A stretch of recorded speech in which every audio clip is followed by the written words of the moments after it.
Tell us about the lowest point. Yeah. When you look deep into the abyss and you think there's no way out of here. Yeah.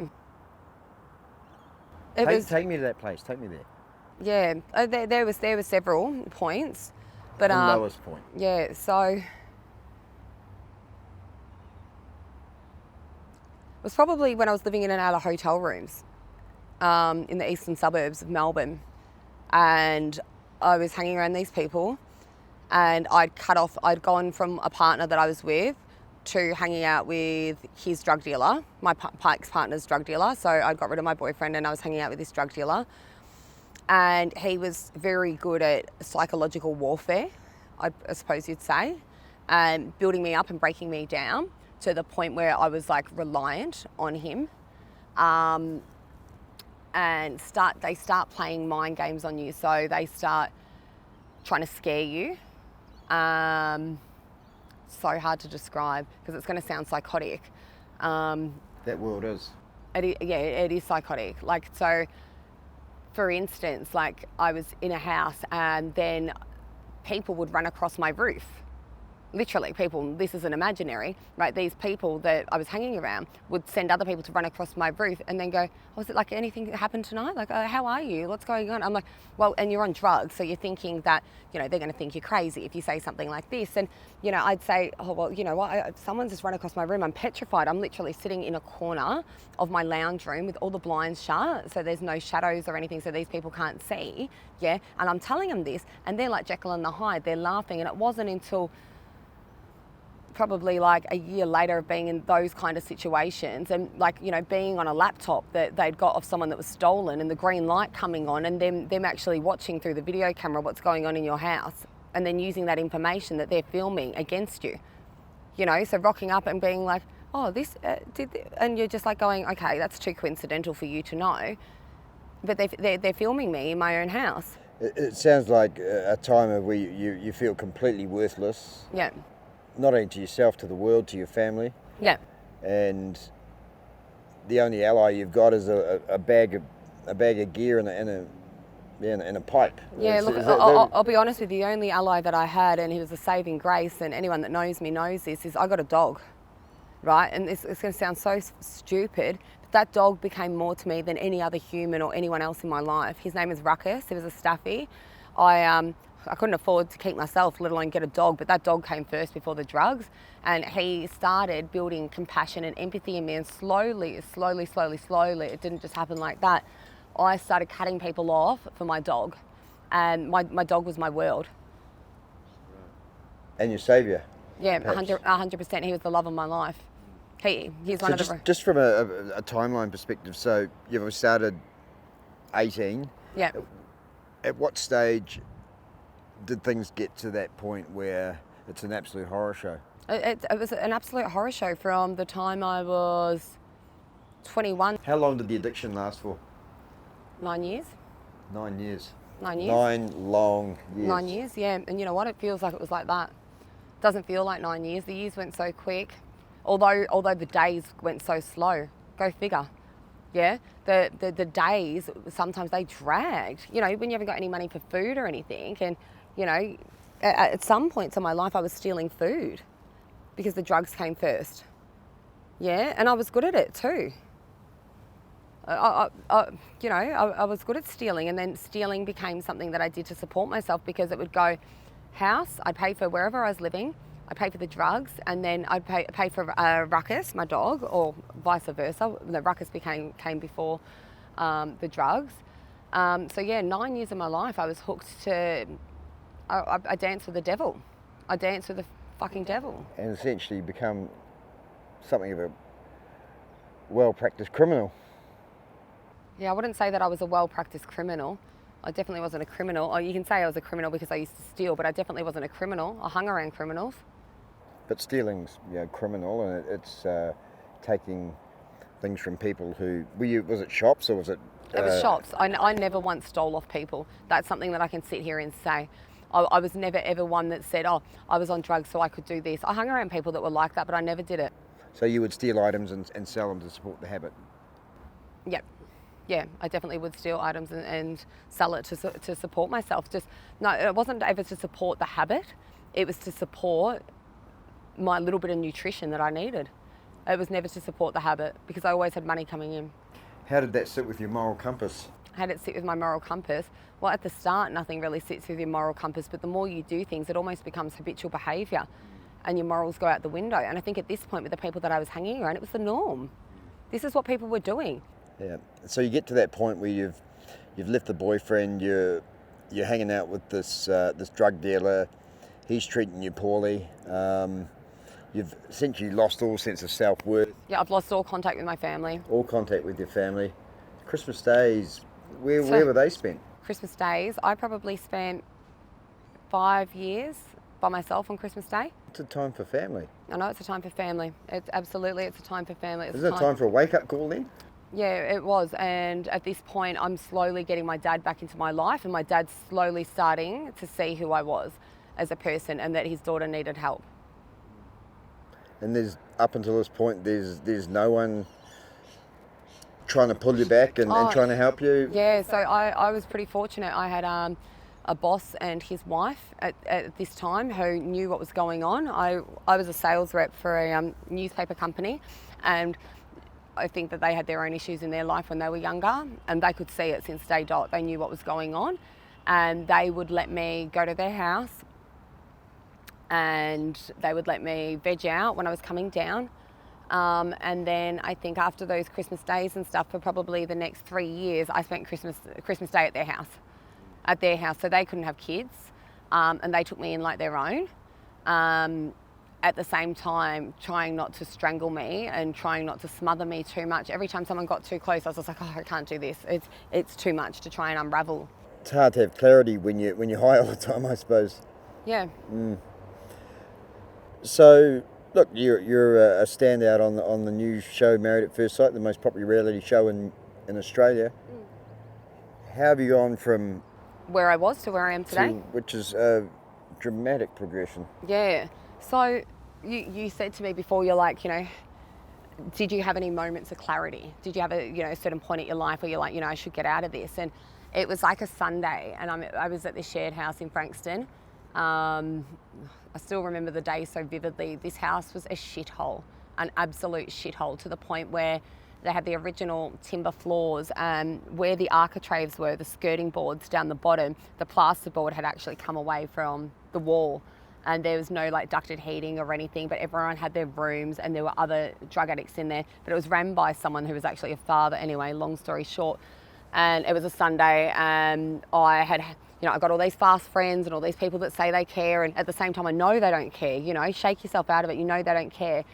And I was coming down and I was trying to get onto people, and I had just started dating this guy, which was my best friend from when I was younger, Scotty, his name is. And him and his family, I believe, were the catalyst for setting me on the path to clean my life up. So Scott's parents are absolutely divine, proper family, clean cut. And I'd started dating him, and it was this Sunday, and I reckon I had a mental breakdown.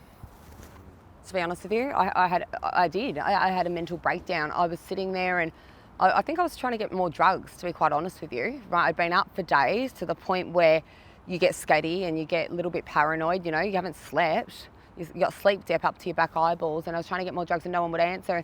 I just called him and I broke down. I absolutely broke down, and I'm like, I can't do this anymore. I don't want to do this anymore. I've had enough. And cry for help. A massive cry for help. But at the same time leading up to this, his family knew what was going on and that kind of stuff. And I was staying there quite a bit as well, because I hated this environment that I was in. I hated going back to this house, because I'd always use my house as a base and then go do drugs and come back. And at this point, the houses are getting progressively worse. Yeah. So I've gone back to this house, and I'm hating it. I'm just like, this place is so negative. It's, I'm going to the shower, it's just dirty, it's grotty, there's clothes everywhere, it's yuck, it's disgusting. And I called him, and he's like, we were dating. I don't know, if I ever asked him, or his parents just put out the olive branch, and they said, you're moving in here. They said, you're moving in here with us. Wow. Yeah, big wow, very big wow, massive wow. It's a testament to who they are as people. And I moved in with Scott and his mum and his dad and his brother Craig. And I moved in there and it wasn't easy. The next couple of months were not easy. Did you test their resilience or yours or both? I tested everyone's resilience. I tested everyone's. I'm a testing person at times. But I slowly learned what it was to feel love, and that people showing you love and wanting to know things about you wasn't a negative, that it was a positive. And I had massive trust issues by this time. Every single thing that someone would tell me, I'd question. You know what I mean? Because why do you want to know that? What are you going to do with it? You know? So, but your trust in these people obviously slowly built to the point where... Slowly built to the point where I now consider them their family. And they consider me family. And, you know, Scott and I aren't together, and Scott was my last relationship. And although we were only together for a year, we were best friends for 4 years. While I was going through, he was, you know, when I said to you that I was always in these situations and I knew people on the outside and I'd go stay at their house, Scott's house was the one that I was going to as a best friend. Yeah, I was seeing his family. You know, I'd walk in and his mum knew what was going on. She said, Hayley! And, you know, the most gorgeous woman you've ever met, very spiritual, very earthy. I'm very spiritual as well. And I got told for so long that if you like crystals, you're a nutcase, you know. So my biggest, who I grew up knowing myself as, I had to put in a bin and never look at while I was living this stage of my life, because to be seen as who I was as a child or who I thought I was going to be as an adult, I was considered vulnerable for being who I was, you know, just because I was a little bit left field or whatever. So they took me into their house and they were definitely the catalyst for cleaning up my life. While they were the catalyst, you were the strength. Yeah. You were the one who overcame what I assume in the end was an almost crippling addiction. That's it.